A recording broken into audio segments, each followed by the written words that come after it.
이 시간 하나님께서 우리에게 주시는 생명의 말씀은 욥기 21장 17절에서 34절까지의 말씀입니다. 제가 하나님의 말씀을 봉독하도록 하겠습니다. 악인의 득불이 꺼짐과 재앙이 그들에게 닥침과 하나님이 진노하사 그들을 공고하게 하심이 몇 번인가. 그들이 바람 앞에 건불같이 폭풍에 날려가는 겨같이 되었도다. 하나님은 그의 죄악을 그의 자손들을 위하여 쌓아두시며 그에게 갚으실 것을 알게 하시기를 원하노라. 자기의 멸망을 자기의 눈으로 보게 하며 전능자의 진노를 마시게 할 것이니라. 그의 달수가 다하면 자기 집에 대하여 무슨 관계가 있겠느냐. 그러나 하나님께서는 높은 자들을 심판하시나니 누가 능히 하나님께 지식을 가르치겠느냐. 어떤 사람은 죽도록 기운이 충실하여 안전하며 평안하고 그의 그릇에는 젖이 가득하며 그의 골수는 윤택하고 어떤 사람은 마음의 고통을 품고 죽음으로 행복을 맛보지 못하는도다. 이 둘이 매 한 가지로 흙 속에 눕고 그들 위에 구더기가 덮이는구나. 내가 너희의 생각을 알고 너희가 나를 해하려는 속셈도 아노라. 너희의 말이 귀인의 집이 어디 있으며 악인이 살던 장막이 어디 있느냐 하는구나. 너희가 길가는 사람에게 묻지 아니하였느냐? 그들의 증거를 알지 못하느냐? 악인은 재난의 날을 위하여 남겨둔 바 되었고 진노의 날을 향하여 끌려가느니라. 누가 능히 그의 면전에서 그의 길을 알려주며 누가 그의 소행을 보응하랴? 그를 무덤으로 메어가고 사람이 그 무덤을 지키리라. 그는 골짜기의 흙덩이를 달게 여기리니 많은 사람들이 그보다 앞서 갔으며 모든 사람이 그의 뒤에 줄지어느니라. 그런데도 너희는 나를 헛되이 위로하려느냐? 너희 대답은 거짓일 뿐이니라. 오늘은 누가 능히 하나님께 지식을 가르치겠느냐라는 제목으로 하나님 말씀 증거하도록 하겠습니다. 우리가 계속해서 욥과 그의 친구들의 대화를 살펴보고 있는데요. 욥과 그의 친구들은 계속해서 문답의 형식으로 대화하며 자신의 의견이 옳음을 논쟁합니다. 그리고 이 욥기 전체의 논쟁의 초점은 세 개의 질문에 맞춰집니다. 첫 번째는 하나님은 정말 공의로우신 분이신가? 두 번째는 하나님은 우주를 엄격한 공의의 원칙으로 다스리시는가? 세 번째는 그렇다면 욥의 고난은 어떻게 설명될 수 있는 것인가? 이 세 가지 논쟁을 벌여나가며 욥과 그의 세 명의 친구들은 하나님의 공의가 어떠해야 하는지 나름대로 커다란 가정하에 논쟁하고 있습니다. 그럼 그들이 가정한 큰 원칙은 무엇인가요? 우주에서 일어나는 모든 일은 반드시 엄격한 공의의 원칙을 따라야만 한다고 주장하고 있습니다. 예를 들어서 어떤 집사님이 교회에서 참 다른 모든 사람들에게 선하고 행하는 모든 일마다 지혜롭게 행합니다. 또 얼마나 신실한지 작은 행동 하나에도 하나님의 경외함이 묻어납니다. 그럼 그 집사님의 삶과 하나님의 놀라운 삶에는 놀라운 하나님의 축복과 성공, 그리고 인생의 풍요로움이 보장되어지는 겁니다.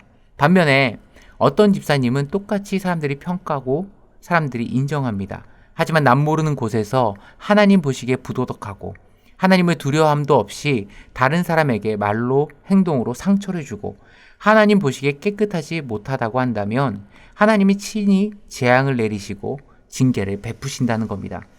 그래서 엘리바스, 빌닷, 소발 이 세 명의 친구는 각자 나름대로 다양한 주장을 이야기하는 것 같이 보여도 실상은 같은 대원칙을 주장하고 있습니다. 하나님은 공의로우신 하나님이시다. 공의로우신 하나님이시기 때문에 세상을 공의로 다스리신다. 그러니 그들이 계속해서 도달하는 결론은 뭐죠? 분명 하나님의 공의가 임한 이 욥의 인생에는 우리가 모르는 하나님 앞에서의 심각한 범죄가 있는 게 틀림없어 라는 결론으로 도달하게 되는 겁니다. 그래서 지난 월요일에 보았듯이 자신들 나름대로 아마 이런 일들을 하지 않았을까 상상하는 일마저도 사실처럼 이야기해버립니다. 욥은 이런 그들의 결론에 또다시 자신의 무죄함을 주장하는데요. 욥은 부정적인 답변이 예상되는 두 개의 질문을 던지므로 18장 5절과 6절에서 악인의 빛은 하나님의 심판 앞에서 금방 꺼지게 된다는 빌닷의 주장과 하나님께서 악인에게 맹렬한 진노를 쏟아부으신다는 소발의 주장을 반박합니다. 첫 번째 질문 17절에 나옵니다. 17절에 보시면 악인의 등불이 꺼짐과 재앙이 그들에게 닥침과 하나님이 진노하사 그들을 공고하게 하심이 몇 번인가? 악인의 등불이 꺼지고 재앙이 그들에게 닥치고 하나님의 진노하사 그들을 치시는 일이 너의 말처럼 우리가 생각하는 것만큼 빈번하게 일어나냐 질문을 던지는 겁니다. 두 번째 질문은 18절에 나오는데 18절에 보시면 그들이 바람 앞에 건불같이 폭풍에 날려가는 겨같이 되었도다. 악인이 바람 앞에 건불처럼 날려가고 폭풍 앞에 지푸라기처럼 쓸려가는 일이 너네 말처럼 그렇게 비일비재하게 일어나느냐 질문하는 겁니다. 이 두 가지 질문을 한마디로 요약하면 뭡니까? 우리의 생각과는 다르게 우리가 살아가는 현실에는 하나님의 정의가 그렇게 쉽게 빈번하게 이루어지는 것은 아니라는 겁니다. 때로는 살다 보면 오히려 악인이 형통함을 보게 될 때도 있고 때로는 이미 심판이 임했어도 벌써 임해야 하는 사람인데 오히려 그의 인생은 더욱더 승승장구하는 모습까지 보게 되는 경우도 있지 않냐.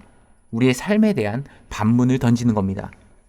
또 이어 빌닷과 소발의 주장에 이어 엘리바스의 주장도 반박하죠. 하나님이 악인의 죄악을 쌓아두셨다가 그의 자손에게 갚는다라는 그 엘리바스와 친구들의 주장에 반박해 하나님의 진노와 심판은 죄를 범한 당사자에게만 임해야 하며 그것을 통해 자신의 죄악을 깨닫는 도구가 되어야 된다고 주장합니다.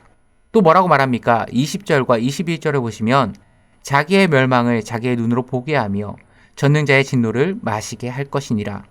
그의 달수가 다하면 자기 집에 대하여 무슨 관계가 있겠느냐. 악인들이 자기 살 만큼 다 산 뒤에 죽을 때가 되면 내 3대 손은 행복할까? 뭐 이런 걱정할 것 같니? 집안이 어떻게 된들 내 뒤에 자손이 어떻게 된들 눈 하나 깜짝할 것 같아? 참 세상 물정 모르는 소리 하네. 잘 들어. 악인은 직접 자기의 눈으로 멸망을 봐야 되고 전능자의 진노를 마셔야 되는 거야. 그 전에 엘리바스가 주장했던 죄의 대물림에 대해 하나님이 조상들의 죄로 인해 그의 자손을 괴롭게 하시는 분이 아님을 주장하고 있는 겁니다. 어떤 사람의 성품과 그의 삶이 반드시 엄격한 인과관계의 룰을 따르는 것만이 아니라는 것을 이야기하며 죽음은 누구에게나 찾아오는 것이지 그것이 마치 하나님의 형벌의 증거처럼 보고 판단하는 것은 잘못됐다 이야기하죠. 23절과 26절까지를 보면 어떤 사람은 죽도록 기운이 충실하여 안전하며 평안하고 그의 그릇에는 젖이 가득하며 그의 골수에는 윤택하고 어떤 사람은 마음에 고통을 품고 죽음으로 행복을 맛보지 못하는도다. 이 둘이 매한가지로 흙 속에 눕고 그들 위에 구더기가 덮이는구나. 결국 의인이든 악인이든 죽음은 누구에게나 다 찾아오는 것. 그러니까 죽는 순간까지 기력이 정정하고 행복하고 평안을 다 누리고 죽는 사람이 있는 반면 어떤 사람은 평생 깊은 고통 속에서 행복조차 맛보지 못하고 죽는 사람이 있는 거야. 하지만 누구나 죽음 앞에서 비참해지는 건 동일한 사실이고 그 누구라도 죽음을 피할 수는 없는 거야. 그러니 죽음은 악인을 향한 형벌이로 보기보다는 모든 인간이 피할 수 없는 어찌 보면 순리에 가까운 거야. 이렇게 이야기를 하는 겁니다. 그러면서 욥은 잠정적으로 오늘 22장에서 내린 결론은 무엇입니까? 22절에 보게 되면 그러나 하나님께서는 높은 자들을 심판하시나니 누가 능히 하나님께 지식을 가르치겠느냐. 지금 친구들이 주장하는 이런 엄격한 보상의 교리가 하나님이 어떻게 일하고 계신지 모든 것을 보여주기에는 한계가 있다는 겁니다. 사실 욥기에는 세 가지 큰 신학적 주제가 다뤄지고 있습니다. 첫 번째는 전통적인 신학자들의 견해의 한계를 다루고 있고요. 두 번째는 고난에 대한 통찰을 다루고 있습니다. 세 번째는 하나님은 어떤 분이신가. 이 세 가지가 욥기가 말하고자 하는 핵심 주제인데요. 그 중에 첫 번째, 이스라엘 전통적인 지혜자들의 견해가 가지고 있는 이 공통적인 문제점을 지적하고 있는 겁니다. 그들은 고난을 당하는 것이 죄의 증거라는 전통 교리를 가지고 변론함을 통해 고난에 대한 잘못된 견해를 보여주는 동시에 인간이 겪는 이 고통의 신비를 온전히 인간이 통찰하기에는 한없이 부족한 인간 지혜의 한계를 드러냅니다.